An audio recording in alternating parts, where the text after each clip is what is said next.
It is indeed a historic day for the coffee farmer as I ring the bell marking the reopening of the Nairobi Coffee Exchange auction.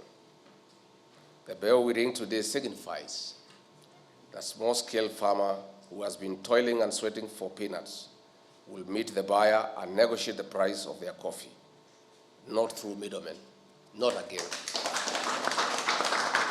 Indeed, the journey to putting money to where it belongs, the pocket of the farmer, is firmly on course. Among a raft of other changes, it is also a milestone as the direct settlement system through the Cooperative Bank of Kenya has been implemented to ensure the farmer is paid on time. County governments will license millers, while the auction will be under the Capital Markets Authority for stronger governance. On the other hand, the Agriculture and Food Authority will license the buyers. This is just the beginning of delivering the coffee subsector reforms, which began as President William Ruto instructed me under Executive Order Number 1 of 2023. The reforms we are undertaking are based on the resolutions of the Coffee Subsector Stakeholders Conference, which I convened and chaired in Meru in June.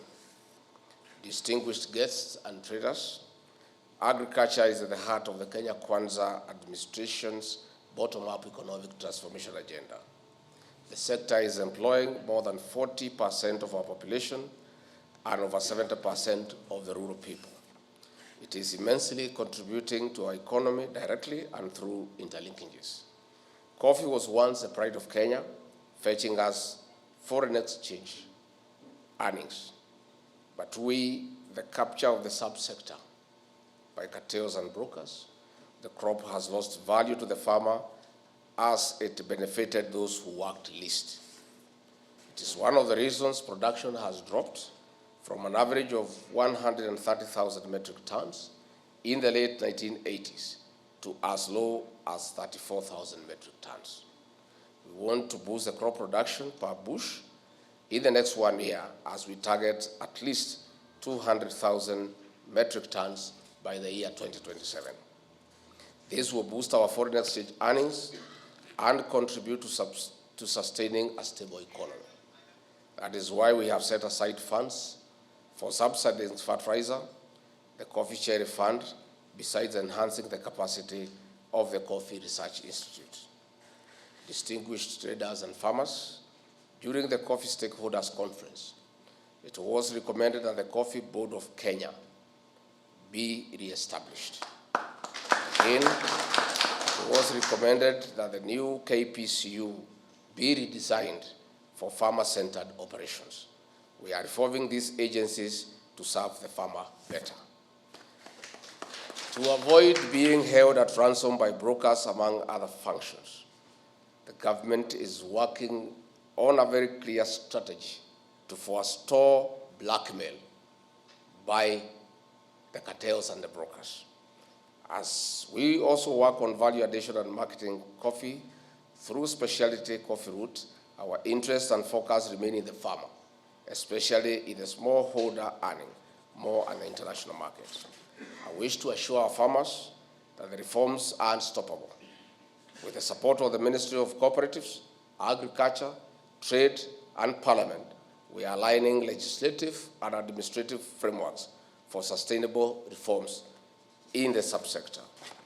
I therefore ask the actors in the subsector to take measures to comply with the raft of reforms we are making, because we shall not retreat until the farmer become the king once more.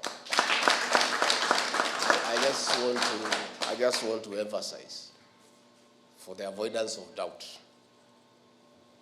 that reforms in the coffee subsector are unstoppable, and we are on course.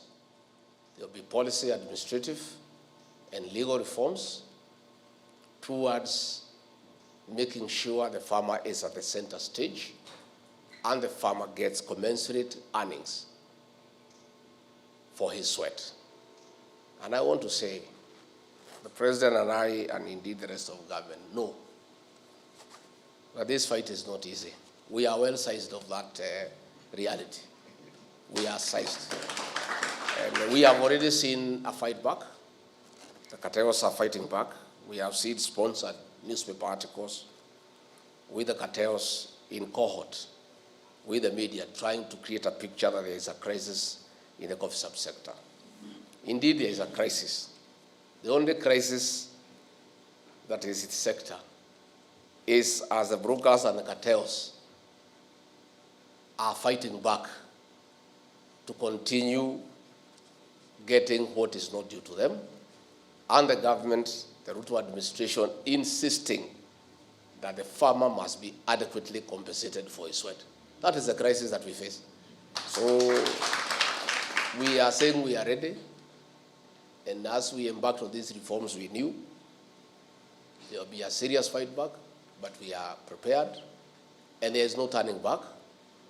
And the administration that will sort out the issues in the coffee subsector is this administration led by Dr. William Ruto. And we are determined, and I want to assure our farmers to remain calm and to continue increasing production, to continue taking care of their coffee. As last Sunday, our Cabinet Secretary for Interior and National Government Administration, Professor Kithure Kindiki, has issued instructions to the National Police Service to provide 24-hour armed security to all our coffee factories to protect our coffee from theft. Again, we are aware of the collusion between these cartels and people in various institutions to try to forestall these reforms and try to portray that the government doesn't know what it's doing. We have interrogated this matter.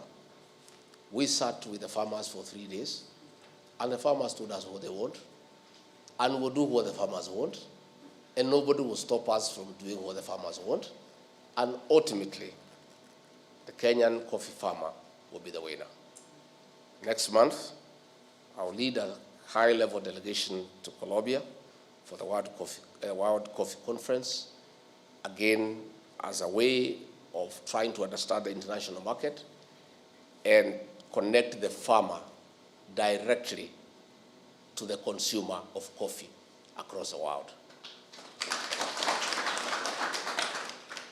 We'll soon be calling our ambassadors and high commissioners home for debriefing so that we align them to the Kenya Kwanza plan. And we have announced repeatedly that we are changing the approach to our foreign policy.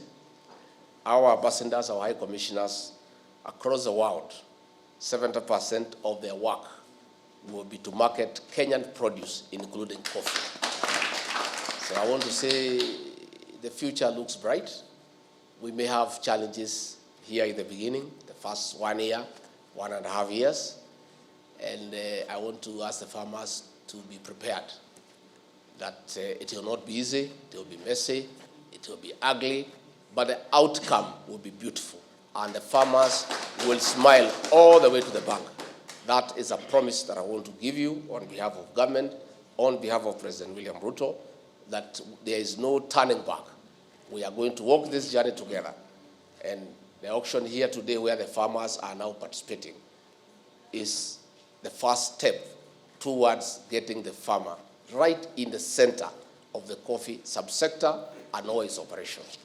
With those very many remarks, it is now my pleasure to ring the bell so that we can start the trading. See you.